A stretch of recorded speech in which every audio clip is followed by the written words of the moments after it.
మిత్రులారా నమస్తే, నేను మీ ప్రసాద్ మూర్తి. మీరు L2 ఎంపురాన్ సినిమా చూసారా? నేను చూశాను. ఎందుకు చూశానంటే దీని మీద విపరీతమైనటువంటి చర్చ నడుస్తుంది. ఈ సినిమా వివాదంగా మారింది. ముఖ్యంగా రైట్ వింగ్ శక్తులు ఈ సినిమా మీద విపరీతంగా దాడి చేస్తున్నారు, ట్రోల్ చేస్తున్నారు. ఈ సినిమా తీసినటువంటి నిర్మాతల ఇళ్ల మీద ఈడీ అధికారుల సోదాలు, దాడులు కూడా జరిగాయి. ఆఖరికి ఈ L2 ఎంపురాన్లో నటించినటువంటి అగ్రనటుడు మోహన్ లాల్ క్షమాపణ చెప్పుకున్నాడు. అలాగే ఈ సినిమాలో దాదాపు 24 కట్స్ వేసినట్టుగా. ఇది సెన్సార్ బోర్డు సర్టిఫికెట్ ఇచ్చిన తర్వాత, రిలీజ్ చేసిన తర్వాత గొడవ ఇదంతా. ఇంత అభ్యంతరాలు ఉంటే నిజంగా ఇది దేశానికి వ్యతిరేకమైంది, ఇది దేశద్రోహపూరితమైనటువంటిది ఈ సినిమాని బ్యాన్ చేయాలని చెప్పేసి వీళ్ళందరూ కూడా ఇంత గగ్గోలు పెడుతున్నప్పుడు నిజంగా సెన్సార్ బోర్డు సర్టిఫికేట్ ఎలా ఇచ్చింది? ఆ సెన్సార్ బోర్డులో ఉంటున్న వాళ్ళు కూడా ఎక్కువ మంది బీజేపీకి అనుకూలమైనటువంటి వాళ్ళే ఉంటారు. అంటే కేంద్రంలో ఎవరు అధికారంలో ఉంటే వాళ్ళే ఎన్నికల కమిషన్లో ఉంటారు, లేకపోతే ఈడీ అధికారులుగా ఉంటారు, సిబిఐ అధికారులుగా ఉంటారు, ఇట్లా సెన్సార్ బోర్డులో కూడా ఉంటారు కదా. మరి వాళ్ళు ఎందుకు ఇచ్చారు? విషయం ఏమిటి అని చెప్పి నేను థియేటర్కి వెళ్ళి చూశాను. మీరు లూసిఫర్ సినిమా చూసుంటారు. పృథ్వీరాజ్ సుకుమార్ని తీశాడు, మలయాళంలో సూపర్ డూపర్గా హిట్ అయింది. ఆ లూసిఫర్కి సీక్వెల్లే L2 ఎంపురాన్ అని. సో ఎంపురాన్ అంటే above the king, below the God అని. సరే, లూసిఫర్ అనేటటువంటిది అది బిబ్లికల్ నేము, సైతానికి సంబంధించినటువంటి కథ. ఆ కథ అంతా పక్కన పెట్టండి. సో పృథ్వీరాజ్ సుకుమారన్ మొదటిసారి దర్శకత్వం వహించి తీస్తున్నటువంటి ఈ సీక్వెల్, మళ్ళీ 3వ పార్ట్ కూడా ఉందట దీని నెక్స్ట్. అది ఎలా ఉంటుందో తెలియదు. కాకపోతే మొదటి పార్ట్ అంతా కూడా కేరళ రాజకీయాలకు సంబంధించినటువంటి వ్యవహారము. అక్కడ పీకే రామదాస్ అనే ముఖ్యమంత్రి, ఆయన్ని చంపివేయడము, ఆయన అల్లుడు, కూతురు, ఆయన కొడుకు, ఈ కుటుంబ రాజకీయాలు, వ్యవహారాలు, ఇదంతా కూడా మిగిలిన రాజకీయాలు, డ్రగ్స్ మాఫియా, ఇవన్నిటిని కూడా పెట్టాడు. రెండో ఎపిసోడ్కి వచ్చేటప్పటికి, రెండో సీక్వెల్గా వచ్చిన L2 ఎంపురాన్కి వచ్చేటప్పటికి ఎందుకు ఇంత వివాదం అయింది? మొదటి సినిమా వివాదం కాలే.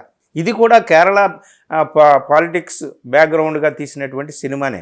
కానీ ఈ సినిమాలో వివాదం ఎందుకు అయిందంటే, మొట్టమొదట ఒక 20 నిమిషాలు 2002లో జరిగినటువంటి గుజరాత్ మారణకాండ చూపిస్తాడు.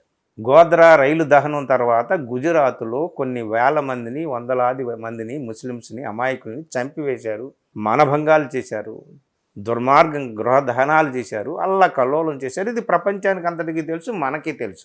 సో ఈ సినిమా స్టార్టింగ్లోనే ఆయన ఈ ప్రపంచం ఎప్పుడు కూడా 2 శక్తులుగా ఉంటుంది, అది ఘర్షణ జరుగుతుంది, బహుశా 3వ పార్ట్లో వరల్డ్ డిస్ప్యూట్స్లోకి వెళ్తాడేమో మనకు తెలియదు. కానీ ఈ మొదటి పార్ట్లో అది తీసుకున్నాడు అనమాట. ఎందుకు తీసుకున్నాడు? దానికి దీనికి సంబంధం ఏమిటి అంటే, ఆ లూసిఫర్ అనేటటువంటి పేరు ఎందుకు పెట్టారు? దానికి సంబంధించినటువంటి సింబాలిక్గా మోహన్ లాల్ అనేటటువంటి ఈ హీరోని స్టీఫెన్ అనే క్యారెక్టర్లో ఎందుకు పెట్టారు, ఏమిటి అనేటటువంటిది ఆ సినిమా చూసి, ఈ సినిమా చూసి, నెక్స్ట్ పార్ట్ కూడా చూస్తే తప్ప మనం పూర్తిగా విశ్లేషించలేము. కానీ ఈ గుజరాత్ విషయం ఎందుకు పెట్టారు? వీళ్ళు వెళ్తారు చాలా, అంటే వీళ్ళకి అభ్యంతరకరమైనది ఏమిటంటే, అక్కడ పాపం ఆ మారణకాండ సమయంలో అమాయకులైనటువంటి ముస్లింలు వాళ్ళ కుటుంబంతో సహా ఎక్కడ తలదాచుకోవాలో తెలియకపోతే ఒక హిందూ మహిళ జమీందారిని తన కోటలో వాళ్ళకి ఆశ్రయం ఇస్తుంది. ఆ విషయం తెలుసుకొని కొంతమంది హిందుత్వ శక్తులు అక్కడికి వెళ్ళి కత్తులు తీసుకొని వాళ్ళకి ఆశ్రయం ఇచ్చినటువంటి ఆ జమీందారిని కూడా చంపివేసి, వాళ్ళను కూడా క్రూరంగా, దారుణంగా, దుర్మార్గంగా చంపివేసి, అక్కడ ఒక గర్భిణీ స్త్రీ ఉంటే ఆ గర్భిణీ స్త్రీని మానభంగం చేసి పొడిచి ఇంత దారుణం చేస్తారండి. సరే, ఇది చూపించింది 20 నిమిషాల దగ్గర ఈ సీన్ నడుస్తుంది. ఇది ఎందుకు పెట్టారు ఈ సినిమాలో అని చెప్పేసి వీళ్ళు ప్రశ్న. ఎందుకు పెట్టారంటే దాన్నే ఆయన ఈ సెకండ్ ఎపిసోడ్లో చూపించదలుచుకున్నాడు. ఎందుకు చూపించదలుచుకున్నాడంటే, ఎక్కడైతే రాజకీయాలు, మతము, వ్యాపారము కలిసిపోతాయో అక్కడ రక్తపాతం జరుగుతుంది అని. ఇంకొక విషయం ఏమిటి అంటే, బైబిల్లో ఒక మాట ఉంది, he who lived by the sword will be died by the sword. కత్తితో జీవించిన వాడు కత్తితో మరణిస్తాడు. ఇది బైబిల్లో ఉన్నటువంటి గొప్ప వాక్యము. ఇదే బుద్ధుడు కూడా చెప్పాడు. పగతో శాంతించదు, పగనే కోరుకుంటుంది అని చెప్పి గౌతమ బుద్ధుడు కూడా చెప్పాడు అంతకుముందు ఎప్పుడో. కాబట్టి నువ్వు ఈ విధమైనటువంటి విద్వేష వాతావరణాన్ని నువ్వు పెంచి పోషిస్తే ఆ విద్వేష వాతావరణంలో నువ్వు జీవించాలి, దానికి మూల్యం చెల్లించాలి. అది మొత్తం ఈ సినిమా కాన్సెప్ట్ అనమాట. అందుకని ఆ మారణకాండలో ఒక కుర్రవాడు బతికి బయటపడతాడు, ఒక్కడే బతికి బయటపడతాడు. వాళ్ళందరూ కూడా ఆ నెత్తురు మడుగులో ప్రాణాలు వదిలేస్తారు, అమాయకులైనటువంటి ముస్లింలు. కుర్రవాడు బయటపడతాడు. వాడు ఏమయ్యాడో లాస్ట్లో ఈ పృథ్వీరాజ్ సుకుమారన్ వాడి వేషంలో వస్తాడు బయట.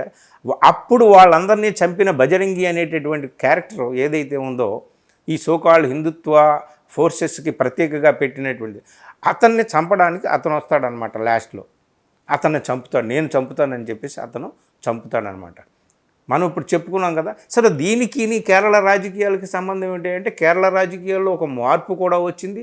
ఆ మార్పు ఏమిటాయా అంటే, అధికారంలోకి వచ్చిన పీకే రామదాస్ కొడుకు అధికారంలోకి వచ్చి ముఖ్యమంత్రిగా అధికారంలోకి వచ్చి ఆ పార్టీ పేరు మార్చి ఆ పార్టీకి ముందు తన పేరు పెట్టుకొని వాడు అధికారంలోకి మరో 5 సంవత్సరాలు అధికారంలో ఉంటాను, మీరు నాకు సాయం కావాలని ఆ బజరంగిని అడుగుతాడు. ఎక్కడో ఉండేటటువంటి నార్త్లో ఉండేటటువంటి బజరంగిని మతపరమైనటువంటి రాజకీయాలని తన రాష్ట్రానికి ఆహ్వానం చేస్తాడు, ఎందుకంటే తన స్వార్థం కోసం. ఇక్కడ సౌత్లో హిందుత్వ పాలిటిక్స్ లేవు, సౌత్లో హిందుత్వకి స్థానం లేదు. కానీ నెమ్మదిగా సౌత్కి కూడా కాషాయం వ్యాపిస్తుంది. ఇది జాగ్రత్త. కక్షపూరితమైనటువంటి రాజకీయాలతో మతాన్ని రాజకీయం చేసి పబ్బం గడుపుకునేటటువంటి స్వార్థపర శక్తులు ఎక్కడికి కూడా వస్తాయేమో జాగ్రత్త అని ఖబర్దారని చెప్పడం కోసం, అండర్ కరెంట్గా ఆ సందేశం ఇవ్వడం కోసం ఈ సినిమా తీశాడు. ఇప్పుడు ఎందుకు పెట్టారు, అసలు ఈ గుజరాత్ ఘటనలు ఎందుకు చూపించారు, ఈడీ దాడులు ఎందుకు చూపించారు, ఎక్కడో నేషనల్ ఫ్లాగ్ని తగలబెట్టినటువంటి ఇది ఎందుకు చూపించారు, ఇవన్నీ కూడా ప్రశ్నలు వేస్తున్నారు. సో వాళ్ళు ఇప్పుడు సినిమాని ఒక కాన్సెప్ట్తో తీసినప్పుడు ఆ సినిమాని సినిమాలాగా చూడాలని కదా మనం చెప్తున్నాం. ఇప్పుడు ఎందుకు మీరు ఇవన్నీ మమ్మల్ని రెచ్చగొట్టడానికి మీరు ఎందుకు చూపిస్తున్నారు, జనాన్ని రెచ్చగొట్టడానికి? నిజంగా ఆ గుజరాత్ మారణకాండను చూపిస్తే ఒక వర్గం ప్రజలను రెచ్చగొట్టినట్టే అవుతుంది కదా అంటే ఖచ్చితంగా రెచ్చగొట్టినట్టే అవుతుంది. కానీ మరి ఇలాంటి సినిమాలు మరి మీరెందుకు తీస్తున్నారు? కాశ్మీర్ ఫైల్స్ ఎందుకు తీశారు? కేరళ స్టోరీ ఎందుకు తీశారు? నిన్నగాక మొన్న వచ్చిన చావా మూవీ ఎందుకు తీశారు?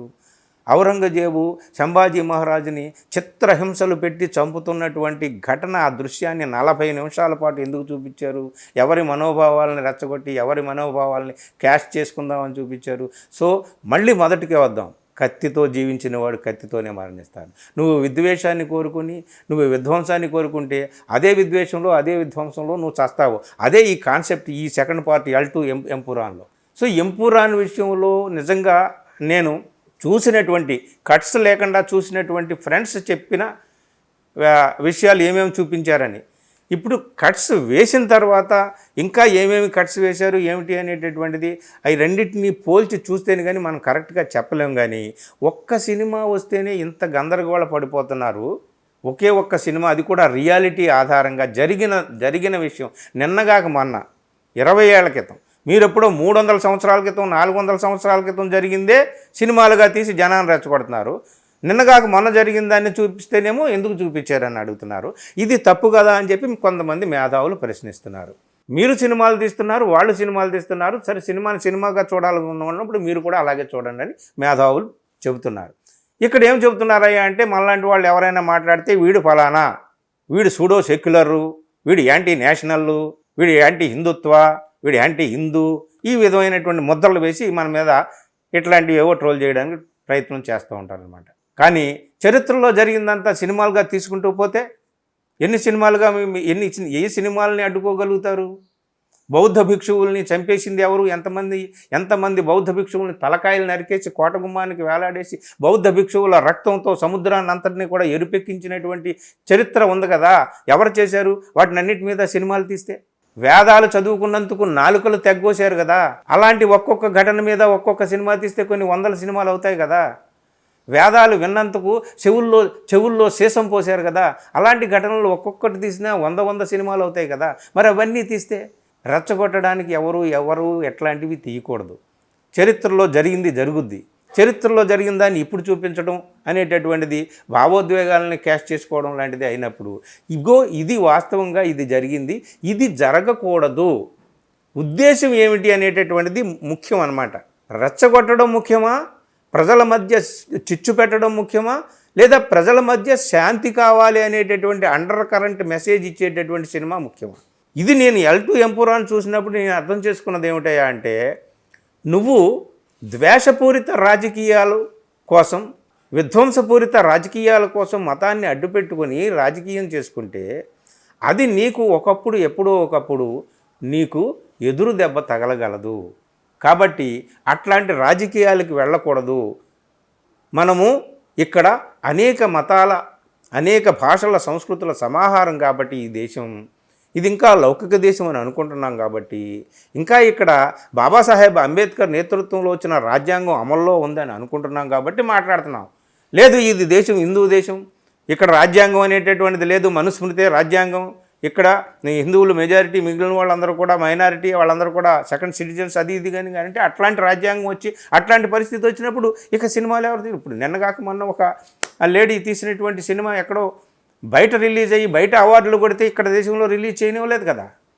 ఆఫ్టర్ ఆల్ ఇండియన్ పోలీసుల్ని, ఇక్కడ పోలీసుల వ్యవస్థలో ఉన్నటువంటి లోకల్ని అవినీతిని బయటపెట్టినందుకు. సో ఇప్పుడు 24 కోతలు విధించినటువంటి ఎల్2 ఎంపురాన్ అసలు ఏం తీశాడు ఏమిటి అనేది మనకు తెలియదు అనమాట. యాక్చువల్గా అది ఇది పోల్చి చూస్తేనే కానీ తెలియదు. చూసిన వాళ్ళు, మొదట్లో చూసిన వాళ్ళు, కేరళ ముఖ్యమంత్రి పినరయి విజయన్తో సహా కేరళలో ఉన్నటువంటి కమ్యూనిస్ట్ పార్టీ నాయకులు, ఇతర పార్టీ నాయకులు, కాంగ్రెస్ పార్టీ నాయకులు అందరూ చూసి ఇందులో తప్పేమీ లేదు, ఈ సినిమాను పూర్తిగా వితౌట్ కట్స్ రిలీజ్ చేయాలని చెప్పి వాళ్ళు అన్నారు. సో ఇదనమాట. మేము ఈ విధమైనటువంటి గొడవ, ఈ విధమైనటువంటి ఆలోచన తప్ప మనమంతా ఒకటి, మన మధ్యన ఈ విధమైనటువంటి డిస్ప్యూట్స్ ఉన్నాయి, పరిష్కారం చేసుకుందాం, ఇలాంటి వాటి జోలికి పోవద్దు, హాయిగా ఉందాం అని చెప్పేసి ఒక్కసారిగా ఆలోచించి, విశాలంగా ఆలోచించి, హృదయ వైశాల్యంతో ఉంటే, శాంతి సామరస్యంతో ఉంటే మనకి గొడవలు ఉండవు, ఇలాంటి సినిమాలు అవసరం లేదు, ఏ కథలు అవసరం లేదు. సో ఇది మిత్రులారా, ఎల్2 ఎంపురాన్లో వాళ్ళకి అభ్యంతరకరమైంది ఏమిటయా అంటే గుజరాత్ మారణకాండ దృశ్యాలు చూపించడం.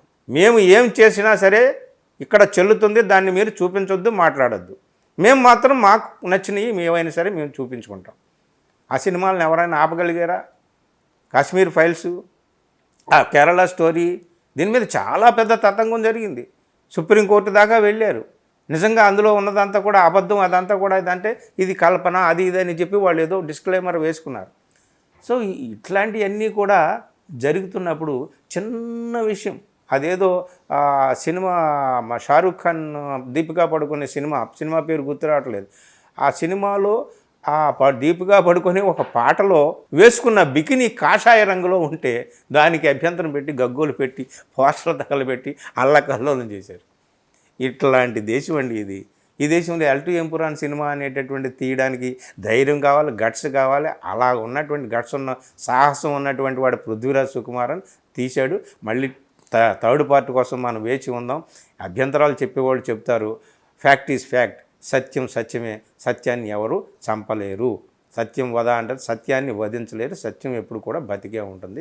చూద్దాం థర్డ్ పార్ట్లో ఎలా ఉంటుందో. మొత్తానికి ఎల్2 ఎంపురాన్ మాత్రం వివాదం అవడానికి కారణం ఏమిటి అంటే ఆ గుజరాత్ అల్లర్లు, ఆ దృశ్యాలు ఎందుకు చూపించారు ఏమిటి అనేటటువంటిది అన్నమాట. ఇక మళ్ళీ మనం మొదటికి రావద్దు, కానీ కుటుంబం అంతా సర్వనాశనం అయిపోయిన తర్వాత ఎవడో ఒకడు మిగిలిన తర్వాత వాడు నిజంగా వాడేమవుతాడు? తన కుటుంబాన్ని సర్వనాశనం చేసిన వాడి మీద ప్రతీకారం తీర్చుకుంటానని అనుకుంటాడు. అట్లాంటి మనుషుల్ని తయారు చేయొద్దు. మహాత్మా గాంధీ ఏమన్నాడు? కంటికి కన్ను తీసుకుంటూ వెళ్ళిపోతే లోకం అంతా ఒకప్పటికి గుడ్డిదైపోతుందిరా నాయన అని. ప్రతీకారం జోలికి పోవద్దు ఎవ్వరైనా సరే. గౌతమ బుద్ధుడు, గాంధీ లాంటి పుట్టినటువంటి మన దేశంలో ప్రతీకార వాంఛతో, అగ్నితో రగిలిపోవద్దు నాయన, శాంతిగా ఉండండి అని కోరుకోవడం కోసం. ఈ సినిమా ఉద్దేశం కూడా అదే అని నేను అనుకుంటున్నాను. రెచ్చగొట్టేటటువంటి ఉద్దేశంతో ఈ సినిమా తీశారని నేను అనుకోవటం లేదు. కానీ మీరు హింసను కోరుకుంటే తప్పనిసరిగా ఆ హింసలోనే బలి కావాల్సి వస్తుంది. ఇది ఒక హెచ్చరికగా ఈ సినిమా తీశాడని నేను అనుకుంటున్నాను. థర్డ్ పార్ట్ ఏమవుతుందో ఏమో మనకు తెలియదు. ఎల్2 ఎంపురాన్ మరి ఎల్3లో ఏముంటుందో చూద్దాం. ప్రస్తుతానికి ఇది. థ్యాంక్ యూ మిత్రులు.